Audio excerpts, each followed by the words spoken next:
Comment prenez-vous des décisions? Sur quoi basez-vous votre processus décisionnel? Nous prenons tous des décisions chaque jour, parfois elles semblent insignifiantes, et elles deviennent, comme nous le voyons, avec le temps, très significatives.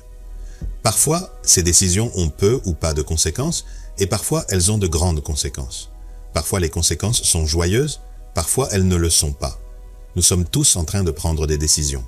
Et ces décisions ne nous affectent pas seulement nous, elles affectent souvent d'autres personnes, et nous avons tous une base pour les prendre. C'est-à-dire que nous prenons tous nos décisions en fonction de quelque chose. Mais ce dont je veux parler dans ce message, c'est de savoir comment prendre des décisions pieuses. Comment prendre des décisions sages dans notre vie? Eh bien, il y a de nombreux exemples dans l'Écriture, mais je veux que nous examinions un passage particulier et un homme en particulier qui a appris très tôt dans sa vie à prendre des décisions pieuses. Et je veux que nous examinions le contraste entre la bonne et la mauvaise façon de faire. Donc si vous le voulez bien, ouvrez le livre de Daniel. Et je veux vous donner un peu de contexte.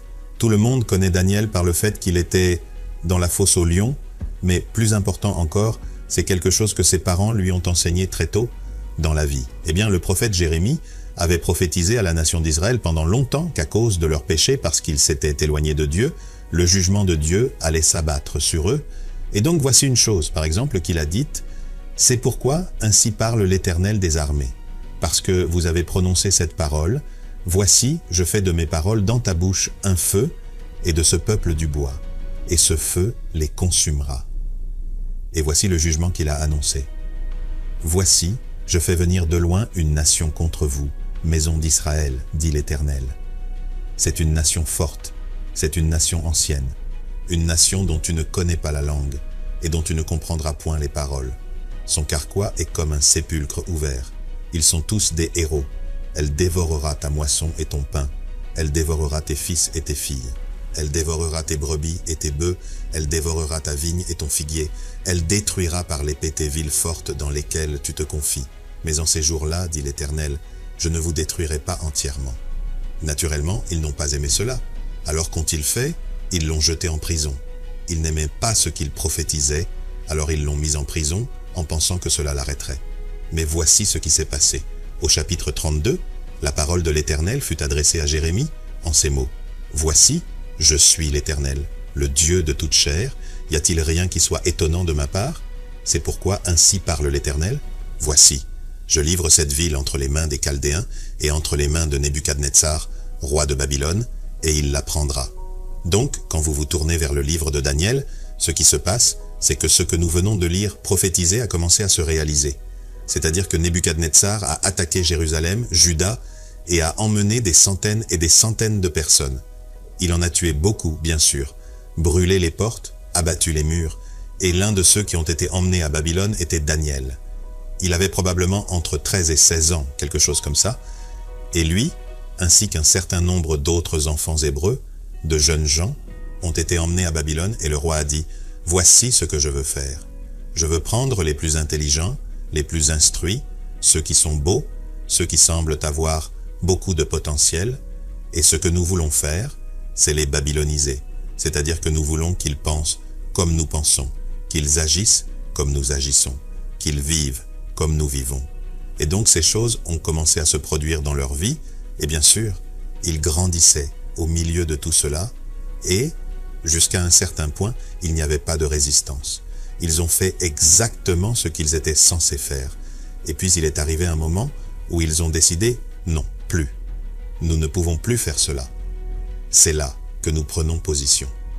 Et donc, ce dont je veux que nous parlions dans ce message, c'est de toute l'idée de ce qui est à la base de vos prises de décision dans votre vie. Et il y a deux mots dont je veux que vous vous souveniez, si vous oubliez tout le reste de ce message, parce que c'est le nœud de tout ce dont nous voulons parler. Et je veux d'abord définir la différence entre un principe et une préférence. Un principe est une règle morale basée sur la parole de Dieu guidant notre conduite. C'est un mode de conduite fixe ou prédéterminé. C'est-à-dire que si je vais fonctionner sur la base d'un principe, alors c'est un principe moral dans la parole de Dieu. C'est une façon de penser et une façon de prendre des décisions. Et quand une personne en arrive là, ce sont des principes tirés de la parole de Dieu. Et ce sont des principes par lesquels nous établissons tout notre sens de la conviction, notre système de croyance, c'est-à-dire que nous avons tous des convictions, nous avons tous un système de croyance d'une sorte ou d'une autre, et donc la question est, quelle est la base de ce que vous croyez? Nous qui sommes croyants, nous disons que la base de ce que nous croyons est la parole de Dieu. Et donc nous prenons des décisions en accord avec cela. Par exemple, prenons les 10 commandements. Tu ne voleras point, tu ne mentiras point, tu ne tromperas point, tu ne commettras point d'adultère, tu adoreras le seul vrai Dieu. En d'autres termes, ce sont les principes de base de la parole de Dieu. Donc si une personne dit « Je suis chrétien et je vis avec la vérité de la parole de Dieu », alors nous vivons en accord avec ce que Dieu enseigne dans sa parole. Donc quand une personne dit « Je vis par principe », ce que vous dites, c'est ceci. J'ai établi une voie dans ma vie. Et je vais suivre cette voie. Et je vais faire ce que mes convictions me disent de faire, parce que mes convictions sont basées sur la parole de Dieu. Et cela rend les choses assez simples et claires jusqu'à un certain point. Donc, quand vous pensez à quels sont les principes dans votre vie selon lesquels vous vivez, pouvez-vous dire, par exemple, « Je vis par principe ». Maintenant, l'autre mot, préférence. La préférence dit que les décisions et les choix sont basés sur les goûts, les aversions et les désirs. Donc voici comment cette personne fonctionne. Eh bien, aujourd'hui, c'est une mauvaise journée. Je n'aime pas cette journée. Et donc, vous savez quoi? Je vais juste les appeler et leur dire que je suis malade. Maintenant, je ne suis pas malade, bien sûr, mais je vais les appeler et leur dire que je suis malade. Donc la préférence dit que je vais mentir, parce que mentir me donnera ce que je veux aujourd'hui, et c'est un jour de congé. La préférence dit que je vais agir en fonction des circonstances. Je vais agir en fonction de mes sentiments, de mes désirs, agir en fonction des choses qui me plaisent, m'honorent, me font paraître bien, me font me sentir bien, ou qui pourraient me profiter. Et donc une personne prend des décisions basées sur l'une de ces deux choses. Soit je vais vivre selon les principes de la parole de Dieu, soit je vais juste être un peu partout, et cela dépend de la circonstance, cela dépend de la situation. Et les gens parlent d'éthique de situation, c'est-à-dire que je vais prendre une décision en fonction de la situation et de ce que je désire en tirer. Maintenant, voici le problème avec cela, car c'est une façon très dangereuse de vivre, et c'est une façon très dangereuse et destructrice d'élever vos enfants, parce que s'ils voient les parents fonctionner sur la base de la préférence, s'ils voient ce genre de contraste se produire, voici ce que je dis, voici ce que je fais. Ce que vous faites, c'est que vous leur apprenez à vivre d'une manière qui n'a aucun sens de la force, de l'honnêteté et de la protection. Voici un bon exemple. Disons que vous roulez sur l'autoroute et qu'il est minuit, et qu'il y a une ligne médiane. Disons que c'est une ligne médiane blanche. Tant que vous roulez sur l'autoroute et que la ligne médiane est là, vous savez où vous êtes. Vous savez que tant que vous restez de ce côté, l'autre gars reste de son côté, alors vous serez en sécurité. Mais il est minuit, et il n'y a pas d'éclairage public parce que vous êtes à la campagne. Donc tout à coup, il n'y a plus de ligne blanche au milieu. Alors quoi? Vous ne savez pas où vous êtes parce que vous pouvez être en train de vaciller de ce côté un peu et de ce côté. Tout est noir comme dans un four, et vous êtes juste partout parce que vous n'avez pas de ligne médiane pour vous guider. Une personne qui prend des décisions basées sur des préférences est comme le type qui roule sur l'autoroute et qui n'a pas de ligne médiane. Parce que, voyez-vous, vos désirs changent. Les circonstances changent. La vie change pour vous. Et donc, en conséquence, à mesure que les choses changent, vous prenez une décision basée sur cette préférence aujourd'hui, celle-là demain. Et donc, il n'y a pas de véritable sens de la direction et de l'orientation pour votre vie. Maintenant, une personne peut avoir des convictions sans être chrétienne. Elle peut avoir des convictions que certaines choses sont justes, ce avec quoi vous et moi ne serions jamais d'accord, parce que la Bible est très claire. Mais un disciple de Jésus a des convictions de base, et ces convictions deviennent les principes par lesquels nous vivons. Et sans eux, vous êtes juste là. Donc quand nous arrivons à Daniel, il est très évident que la mère et le père de Daniel lui ont enseigné très tôt dans la vie à vivre par principe, parce que voici ce qui se passe, ils venaient et bien sûr ils ont changé leur nom et ils ont dû apprendre la littérature de Babylone qui était une nation impie, et ils ont dû apprendre leur vision du monde, leur Dieu, leur culte, leur mode de vie, etc. Puis vint le moment où le roi leur dit « Voici ce que vous devez faire, je veux que vous leur enseigniez la littérature, je veux que vous leur enseigniez notre vision du monde, je veux que vous leur enseigniez toutes ces choses, et ensuite, parce que je veux qu'ils soient au mieux de leur forme, qu'ils fassent de leur mieux et qu'ils aient la meilleure apparence, je veux que vous les nourrissiez de ma table, a dit le roi. C'est-à-dire, ma table est la meilleure nourriture, donc je veux qu'ils aient la meilleure apparence. Je vais donc vous donner une période de temps, et ensuite, quand vous m'amènerez ces jeunes hommes, je m'attends à ce qu'ils soient beaux, je m'attends à ce qu'ils soient très attachés à notre mode de vie, je m'attends à ce qu'ils soient enthousiasmés par Babylone. En d'autres termes, vous allez transformer ces hommes. Alors Ashpenaz, qui était le serviteur du roi, vient vers Daniel, Shadrach, Meshach et Abednego, et il leur dit, voici le régime. Le régime vient directement de la table du roi. Eh bien, cela semblait plutôt bon. En fait, pour être une sorte d'esclave quelque part, et manger à la table du roi et boire son vin, on ne pouvait pas faire mieux que ça. Donc la préférence aurait dit absolument. Pourquoi pas? Daniel a dit, Ashpenaz, c'est là que nous nous arrêtons, nous avons appris votre littérature, nous avons fait toutes ces choses, mais nous n'allons pas faire cela. Eh bien, pourquoi pas? Parce que c'est contre la loi mosaïque et nous avons des principes selon lesquels nous vivons que nous ne pouvons pas et ne voulons pas violer. Quelles que soient les conséquences, nous ne le ferons pas. Et vous vous souvenez que ce que les gens savent le plus sur Daniel, c'est qu'il a si bien réussi que le roi lui a donné une position qui a rendu les autres gars un peu jaloux. Et donc ils ont fait cette loi qu'ils avaient formulée, selon laquelle tout le monde devait se prosterner devant le roi, et ensuite on ne pouvait adorer aucun autre dieu, on ne pouvait prier aucun autre dieu. Et donc que fait Daniel? Il fait ce qu'il a toujours fait, c'est-à-dire qu'il avait un principe selon lequel il fonctionnait et qui consistait à prier Dieu quotidiennement un certain nombre de fois. Eh bien, ils l'ont donc arrêté et jeté dans la fosse aux lions. Il aurait pu dire, écoutez, vous savez, je peux prier tout seul. Je peux prier en secret, je n'ai pas besoin de dire à qui que ce soit que je prie, je peux le faire pour moi, et personne ne le saura jamais, et je m'en sortirai. Mais vous voyez, c'est une préférence. Il a dit, j'ai un principe selon lequel je vis, qui fait que chaque jour, je suis à genoux en présence du Dieu Tout-Puissant pour prier, et je ne le garde pas secret. Et donc il est intéressant de noter qu'ils ont changé son nom, mais quand le roi est venu le chercher ce matin-là et a dit, « Oh Daniel, ton Dieu est-il capable de te délivrer ?» Il ne l'a pas appelé Belshazzar, il l'a appelé par son nom hébreu. Maintenant, regardez ceci. Daniel s'est accroché à sa conviction. Il a dit, vous savez, quel qu'en soit le coup, je ne mange pas de viande et je ne bois pas de vin offerts à une idole. Regardez ce qui s'est passé. Non seulement Dieu l'a épargné, mais Daniel a vécu environ 70 ans sous 4 rois. Nebuchadnezzar, son fils Belshazzar, Darius et le roi Cyrus. Il a eu un impact énorme sur la vie de ces 4 rois. Maintenant, il y a un autre mot que je veux mettre ici, et c'est la conviction. Et je veux que vous remarquiez que nous devrions tous avoir des convictions, mais regardez ceci, c'est un principe auquel je suis engagé et déterminé à suivre. Nous avons tous des convictions, et c'est comme si certaines personnes avaient des convictions qui ne sont pas bibliques, mais parce que nous sommes des disciples de Jésus-Christ, alors les principes bibliques devraient être la base de toutes nos convictions. Ce sont les choses qui guident notre pensée, etc. Maintenant, réfléchissons à certains de ces domaines dans lesquels vous devriez avoir des convictions immuables et inaltérables. Par exemple, prenons Jésus. Avez-vous une conviction inaltérable et immuable que Jésus-Christ est le Fils de Dieu et le seul Sauveur du monde? Avez-vous une conviction à ce sujet? Par exemple, prenons l'argent. Avez-vous des principes concernant l'argent, c'est-à-dire que l'argent ne doit pas être Dieu? L'argent est un moyen d'accomplir et de réaliser ou de donner ou d'aider ou quoi que ce soit d'autre, beaucoup de bonnes choses sur l'argent. Mais ai-je une préférence pour l'argent au point que, écoutez, s'il faut que je triche un peu ici, ça va aller. Par exemple, disons que vous allez à l'épicerie et que la dame vous donne 20 $ de plus que ce que vous auriez dû avoir et que vous partez en disant 20 $, loué soit le Seigneur, 20 $ et votre fils de 9 ans dit « J'étais à l'école du dimanche la semaine dernière et ils ont dit « Tu ne voleras point ». Comment ça marche?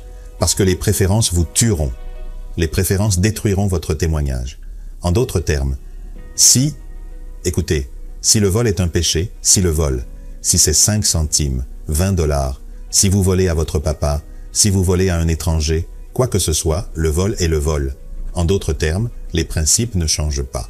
Et nos convictions devraient être basées sur des principes, et ces principes sont des principes divins, les principes de la parole de Dieu. Vous, écoutez, vous ne pouvez pas violer les principes de Dieu et vous en tirer. Vous savez, les gens peuvent dire, eh bien, je ne sais pas si je crois ça. Regardez autour de vous. Regardez simplement autour de vous. Nous devons être des gens qui vivent selon des principes. Il y a certaines choses que nous ne tolérerons pas dans notre vie, et quand nous le faisons, ce que nous faisons, c'est que nous suivons des préférences. C'est ce que je préfère faire aujourd'hui, et beaucoup de gens font des choses très discutables, et vous leur demandez pourquoi. Et ils disent, eh bien c'est juste, c'est mon propre business. Quand vous êtes un enfant de Dieu, ce n'est pas seulement votre propre business. Maintenant, la question est de savoir pourquoi les gens font cela. Réfléchissons-y. Pourquoi les gens choisissent-ils de vivre par préférence alors que ce n'est pas la meilleure façon de vivre? Eh bien, l'une des principales raisons était qu'ils craignent le rejet des autres. Si je ne fais pas ce qu'ils veulent que je fasse, et si je ne vais pas où ils veulent que j'aille, alors ils vont me rejeter. Si ce n'est pas là où Dieu vous veut et que vous en êtes convaincu, peu importe ce qu'ils pensent, mais c'est la raison pour laquelle les gens choisissent de vivre ainsi. Les principes disent, moi, que j'ai une ligne directrice qui est pour ma protection, et une fois que je dépasse cette ligne directrice, je suis comme le type qui vacille sur l'autoroute sans ligne médiane, dans une nuit noire comme dans un four, et écoutez, sans lumière sur l'autoroute, et je suis partout.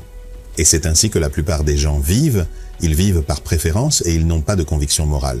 Ils ne se sont jamais arrêtés pour se dire, maintenant, qu'est-ce que je crois vraiment? Qu'est-ce que je crois vraiment et sincèrement sur la vie, sur la façon dont je traite les gens et dont ils me traitent, sur ce que je fais, sur la façon dont je donne et sur la jalousie.